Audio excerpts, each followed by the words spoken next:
Hi, welcome to Richard Cabile YouTube channel, and for today's tutorial, I will be teaching you on how to turn on and off screen limits in application on iPhone X. But first, kindly subscribe to this channel and don't forget to hit the subscribe button and the bell to notify you for the new updates. And let's start.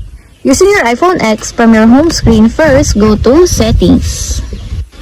Then in the settings, scroll down and click the screen time. Then in the screen time, scroll down again and click the app limits. Then in the app limits, click the application that you were added on the list.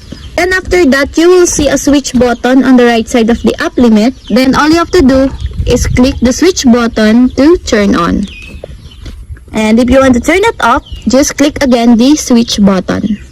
And that's it. We have successfully turned on and off screen limits and application on iPhone X. If you have a question, can you comment down below, and don't forget to hit the subscribe button and the bell to notify you for the new updates. And thank you for watching!